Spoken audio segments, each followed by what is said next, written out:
Hey everyone, welcome to the Nat Daddy Weekly Roundup, where I read the books that are new from this week. I pull a bunch that I think are worthwhile for you guys to hopefully check out and review for yourselves.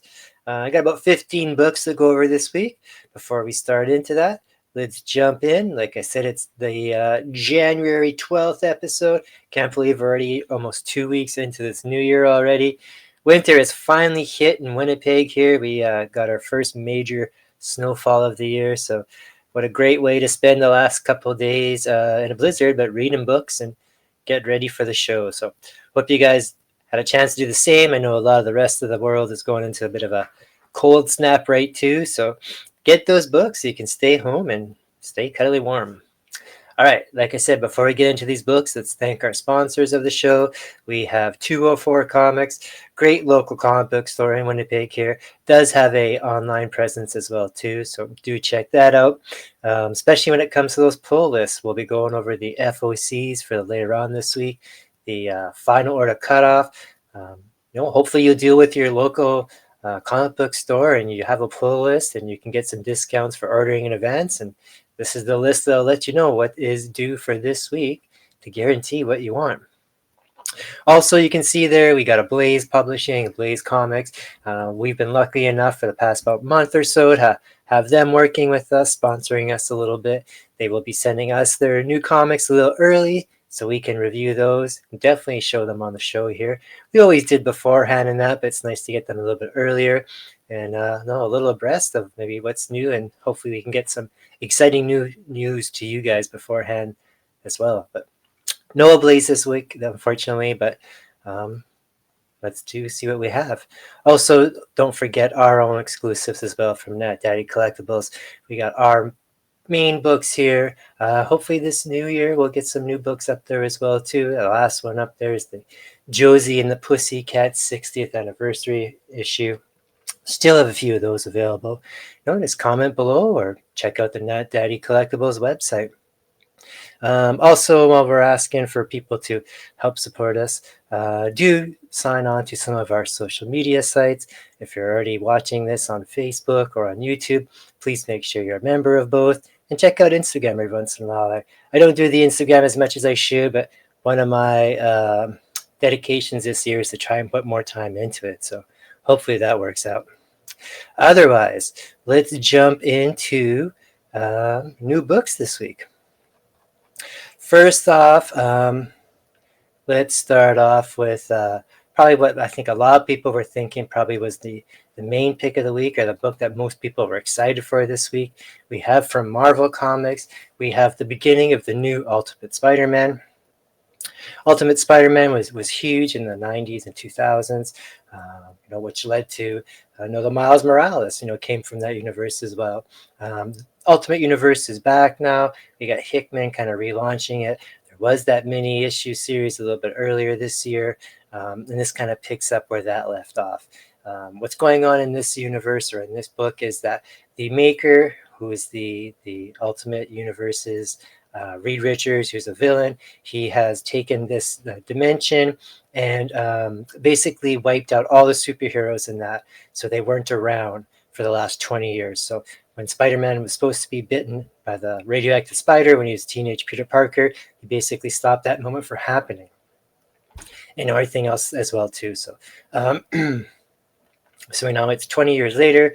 Peter's married. He's working at the Bugle. All the regular people are still in his life. He's got a couple of kids. And we find out that the Ultimate Iron Man from that time has found out what's going on. That's what the miniseries is about. And now he's going around trying to open up the eyes of the heroes of the Marvel Universe. So he's contacted them all, let them know what he suspects is going on, and he's given them the abilities to kind of correct the wrong. So we find at the end of this issue here that Peter, for his kind of a melancholy, he has an okay life, but he just kind of seems like lost a little bit, and it's because he knows he's missing something in that. He's missing the Spider-Man. So at the end of this issue, we find out that this Tony Stark of the future, the Iron Man of the Ultimate Universe, has given him the ability, or given him the radioactive spider, and he's gonna, I guess, we're going to see what's going to happen. It looks like he's going to use it and become Spider-Man. So we'll see what happens there. This is going to be happening in other books as well too. There's been Ultimate X-Men, Ultimate Avengers, and Fantastic Four in that. So look forward for those in the upcoming weeks. Very great artwork in here, Ratil. You got Michael Cicchetto doing art, so always a big fan of his. Probably my pick of the week. I love this book. I think a lot of people are. It's been blowing people away, both in sales and in story. It's from Image. It's part of the Skybound imprint. This is Transformers by Daniel Warren Johnson, and he's doing the writing and the art here. And it's been amazing. Pretty simple concept. It's kind of a reboot, or not kind of, but it is a reboot, a modern retelling of the Transformers. And it's been done in a very good way, where it has kept most of the original ideas, but then added just a bit of new stuff and a bit of twists and turns and things that are completely different than the original series. So lots of action, lots of great characters. And yeah, it's just been great so far. I do recommend this. If you haven't been checking it out, do try and get it, because the first 4 issues have been plain old amazing. And don't forget too, this is part of that new Energy universe, or sorry, Energon universe, which will cross over with the G.I. Joe product that has started too. The Duke issue that came out last week or the week before, and Cobra Commander, which comes out, I believe, next week. So do check those out. From Marvel, we have issue 2 of this Spider-Gwen Smash. Again, we covered the first issue about, I guess, a month ago now already. If you're a fan of any of the Spider-Gwen stuff and the Spider-Verse multi-universe hopping stuff, this is definitely for you. Spider-Gwen has gone back to her dimension, timeline, multiverse, and just trying to live her life out there. And Spider-Gwen stuff is happening. So, like I said, if you are a Spider-Gwen fan, or have been, or even like any of the Spider-Verse stuff, check it out.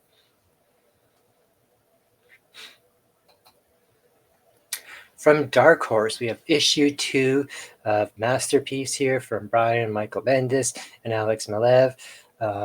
Alex Maleev or Maleev, depending how you say it, is a great artist. So that's one of the main draws to this book. Brian Michael Bendis can sometimes be an amazing writer and sometimes not so much. This does kind of seem to follow his Brian Michael Bendis formula when it comes to like female antisocial heroes. This definitely falls into the idea of or the lines of Pearl, or his other series Alias, or even some of his things like Ultimate Spider-Man, all that young teenage heroes. What this is a young woman who is originally thought to be an orphan, found out from this billionaire that her parents were actually super thieves and stole $1 billion from him.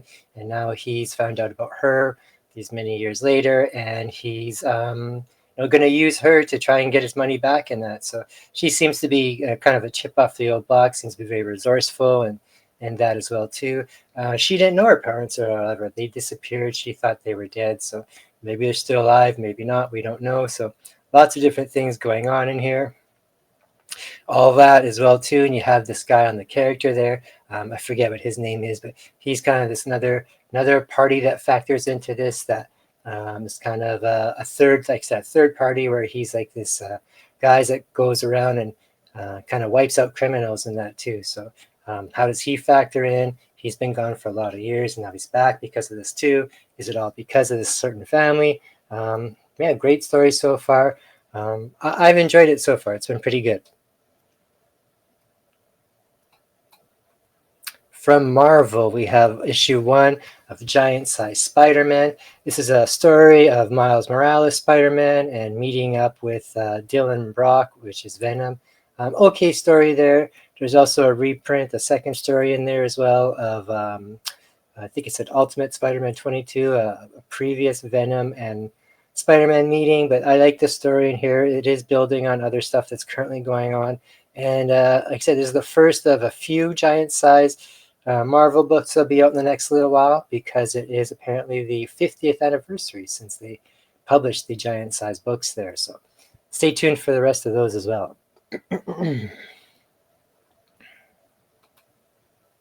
From Image, we have issue 4 of Fish Flies from Jeff Lemire. He's doing the story and the art in here. Great book so far. Truly have been liking a lot. Very, very creepy, sad in a lot of times as well too. We have this little girl that's kind of neglected. Nobody kind of pays attention to her. She's a little rough around the edges. Always seems to have like a snotty, runny nose. And she lives in this town that has a problem with fish fly infestation, which a lot of towns near the lake and that do in the summertime. But this year, the fish flies tend to be really bad. And one day, fish fly infestations attack this criminal that's on the run for hurting a kid or maybe even killing this kid during a robbery. So while he's running away, he is attacked by this, like I said, this swarm of fish flies, and then they end up kind of attacking him and changing him into a giant fish fly. So he ends up hiding out on this farm where the girl lives and that. And it's almost like a Frankenstein monster thing going on, where she's this neglected, not very loved little girl who has this new kind of big magical friend in that. So lots of fun. I won't say fun, but lots of neat stuff going on in here. Great artwork, I said, done by Jeff Lemire. And now we have this town looking for this killer and for this missing little girl, and they're hearing about this monster out there as well too. So yeah, check it out. Neat book.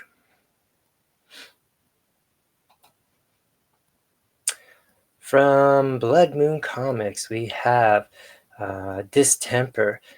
This book really surprised me. I wasn't expecting too much from this. Even from the cover itself, it's very accurate, but it doesn't really draw you in too much or anything. But it's a great story.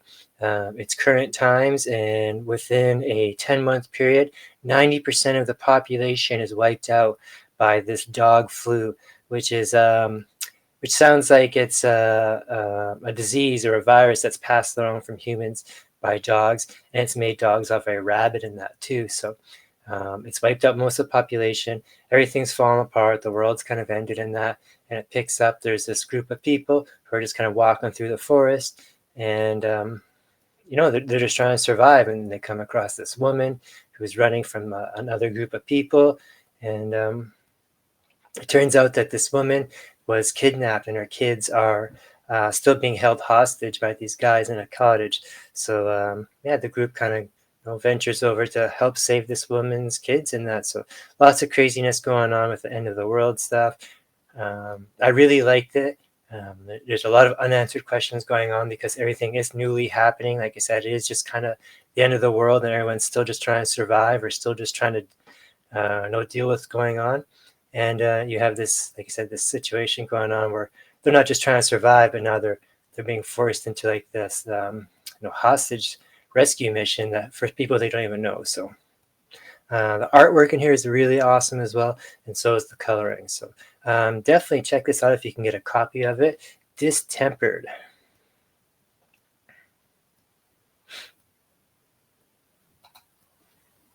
From Mad Cave Studios, we kind of had a little peek at this book because I had a ashcan of it a few weeks ago, so we got a look at the first few pages. From Mad Cave, we have Deer Editor, and it's about a guy that's a deer, and he's just living in this normal world, but he's a deer, and he's a journalist. He's a crime reporter, so he finds himself involved in this murder mystery, and he's a deer. Really good story, nice artwork as well. I quite liked it a lot. Besides the fact that every once in a while, the fact that he is a deer plays into the story, the rest of the time he's just a normal, seeming normal person who just happens to be a deer. So if you like things like crime drama or action journalism, this is definitely right up your alley. Although I don't know if this is actually out on shelves yet, because maybe it's originally supposed to be out this week, because time-wise it would make sense from when I got the ashcan copy, but it didn't actually hit the shelves this week that I saw. I read this digitally, And when I did check on when it's supposed to be released, it says the 24th now. So maybe it got pushed back last second. Maybe it's just didn't come in with the order this week. I'm not too sure, but do check out Dear Editor if you do get a chance.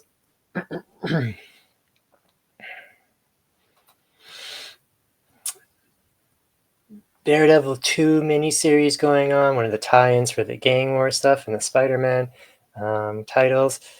This one is not essential to be read, to be a part of the, if you read it, you won't miss anything, but just more going on of Daredevil, Electro Daredevil, dealing with the gang war and different parts of the city and that. So pretty cool here. One thing that does show up here is a new villain, this kind of new assassin that's working against her and that. And I could be wrong, but I'm pretty sure they make it sound like nobody's seen her and doesn't recognize her before, but I'm pretty sure it's one of the clones from X-23, one of those clones that was in the All New Wolverine series a little while ago, one of those 3 or 4 clones that were adult versions of X-23 of Gabby and that. So we'll have to see what happens in there with that. But otherwise, okay story. If you like Elektra and Daredevil and all that kind of story stuff, great. But otherwise, not essential to the gang war stuff. Another neat book this week from Image is Maria Lovelet's Crave issue 2. We definitely did cover the first issue of this last month.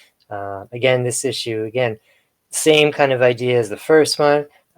This university or this college campus, everyone's using this new hot app called Crave, and basically it's kind of a dating app, and you type in whatever you want and it tells you how to get it by any means possible.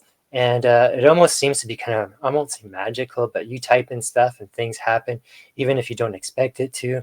So throughout this whole college campus scene, you got everybody hooking up. Some people's feelings are getting hurt because long-time couples and people are dating or screwing off to hook up with other people in that.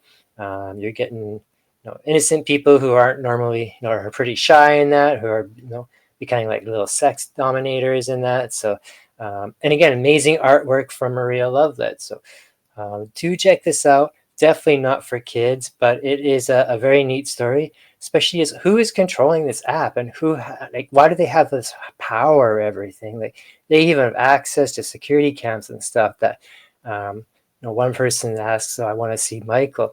And, it instantly just shows them a picture of the security camera where he's sitting in that. So you got to be pretty powerful to have access to all that stuff instantly. So neat story.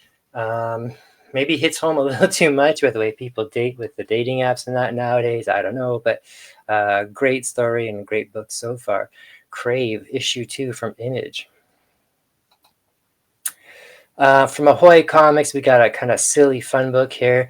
We have Acid Chip versus Business Dog. These are 2 characters from Ahoy Comics. Business Dog is from, what's it called? It's from, I forget what it's called. It's like Billionaire Island. That's one of their titles.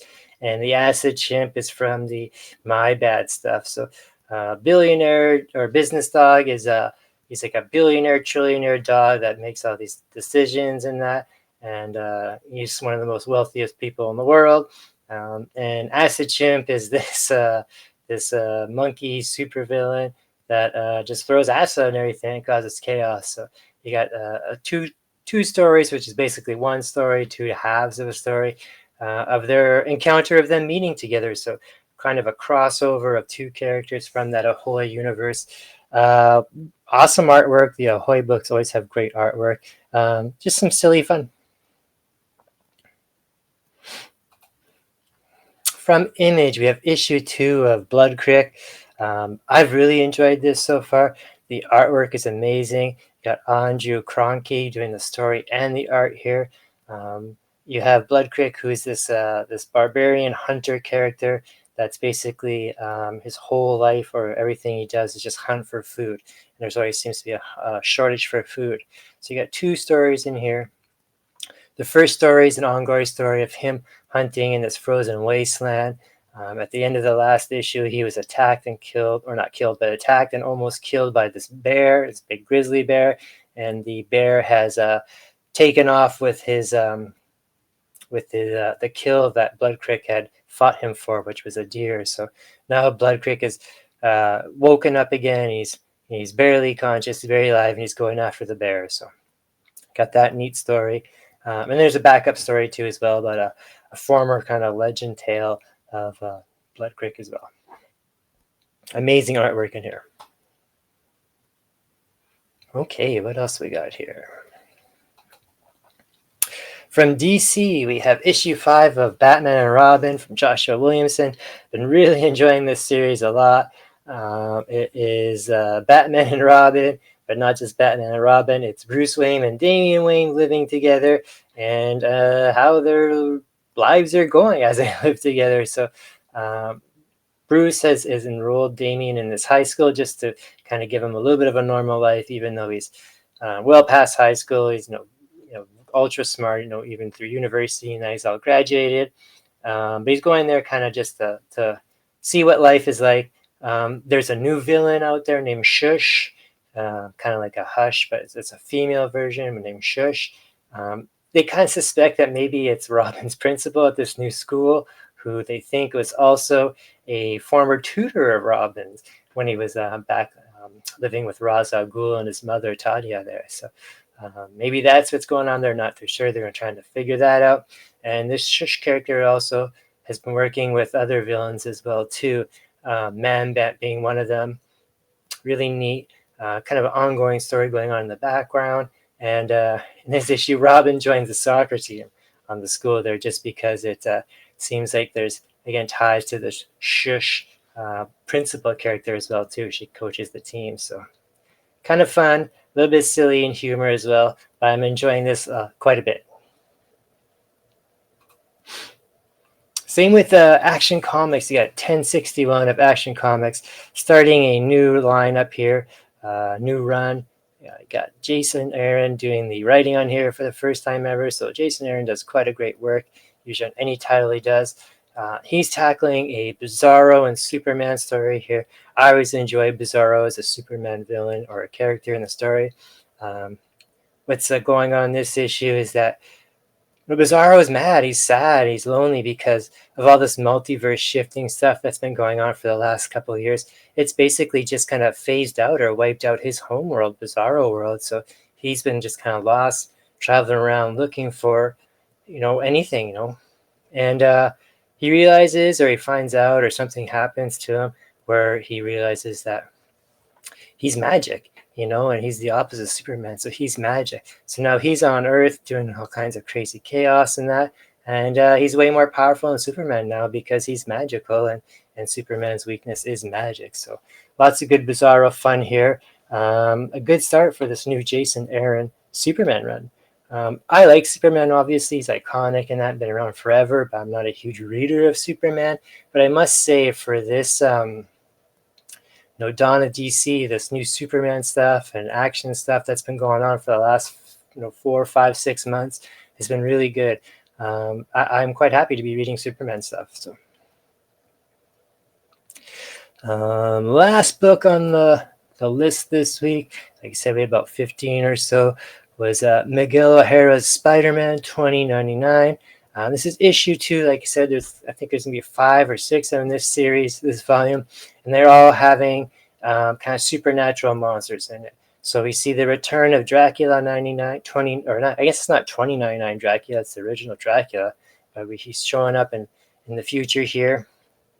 And he's showing up on the moon, and he's going to try and drain Moon Knight in that, and take control of Khonshu, and have this huge, even more powerful godlike power than he has already. Spider-Man realizes this and kind of gets himself transported out to the moon. It's kind of silly the way he does that. I don't really like the idea, pardon me, on how he does that, but it seems to work, I guess. And then you see, like I said, the Dracula of the future. You see the Moon Knight of 2099, who we've seen a little bit earlier in one of those other volumes. And it keeps leading on to more of these the supernaturals of the 2099. So this issue itself, kind of just a standalone one-shot within the series so far. Fun little fast read, and I'm looking forward to the next issues because they introduced, like I said, Werewolf of 2099 and Man-Thing as well too. So definitely keep forward to reading those. All right. Those are the books I read this week. Obviously, there was a little bit more, and I read quite a few more actually, but some books just weren't worth talking about, or they're books that are just great all the time and nothing's really different. But these are the ones I thought you guys should definitely check out. They're the newest. A couple other things I wanted to talk to you guys about is earlier this week, IDW and Ninja Turtles themselves, Nickelodeon and that, have announced that they've renewed their contract and Turtles will not be leaving IDW.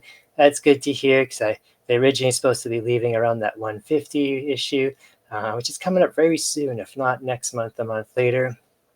So all those properties will be staying at IDW, which is nice to hear because IDW the last couple of years had been losing almost all of their licenses for things like, well, Turtles will be staying here, but Transformers is gone, and G.I. Joe, like I said, those are over at Image now.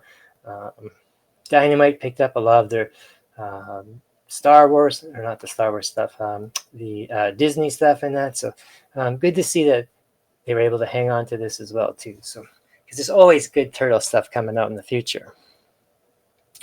Also, again, like I mentioned, we had that blizzard going on in the last couple of days here. Perfect time to download and binge on the new season of Echo. So Echo, if anyone is not familiar, showed up in the Hawkeye series there. She is the kind of like the illegitimate daughter, or she's kind of like a daughter-like figure to the Kingpin. And there's a 5-episode series of her on Disney Plus right now that is just great. Lots of awesome action and a lot of Native American culture and that in here too, as she's Native American and also deaf and has an amputee, has a metal leg as well too. So great book. If you've never read any of the Daredevil Echo stuff, great books as well, and great TV show. I enjoyed it all quite a bit. Awesome. What else do we have here? Oh yes, our FOC stuff too. So like I said, back into the swing of things. January's here now. We've got a lot of books coming out this year.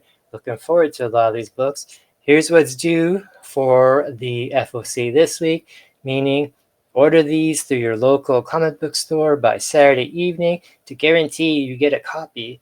Otherwise, you just might not when they come out, whether it's a hot book or there was a shortage, or maybe your shop didn't order any because they didn't think anyone wanted that. So definitely do this. On February 7th, we have books due for, it's due for this week, but on February 7th, these are the books that have to be ordered. Image books, AWA, your Boom, your Ablaze, American Mythology, Dynamite, and it has a couple big books in there. You got your Thundercats and your Vampira 666, and your Oni books. So February 14th on the list is Dark Horse, your Marvel. You got your Disney What If cover there. Your variant for X-Men 1 Homage and your Night Thrasher #1. Spider-Punk Arms Race #1. So you got a lot of cool Marvel books to look out for there. Also for February 14th, you got your Vault and your Behemoth books, which has Penthouse Comics coming back after all those years. So February 21st, you have IDW, your Scout, your Xenoscope, your Titan, and your Keen Spot. February 28th, you got your What If Venom #1, so that's the special one for February 28th. And March 6th, you got the TMNT Last Ronin Re-Evolution. It's moved to March 6th from last week, so just in case you didn't put it on your pull last week, you still have a chance to do it now. So, all right, everybody. That is what I read this week, and I watched this week, again, because of the snowstorms. So it gave me a little bit of a chance to see stuff. Hopefully you liked everything you saw, and let me know what you read, and maybe there's something here that you liked that I didn't, or vice versa in that. Also, stick around for it's a little bit more video action this week. I have another book I'm going to do a review on. Have to stick around, see Omniwise. I got the Spy versus Spy one here. A lot of fun there. That was a good time to read, so maybe check that out later on this weekend. Otherwise, we will see you next week.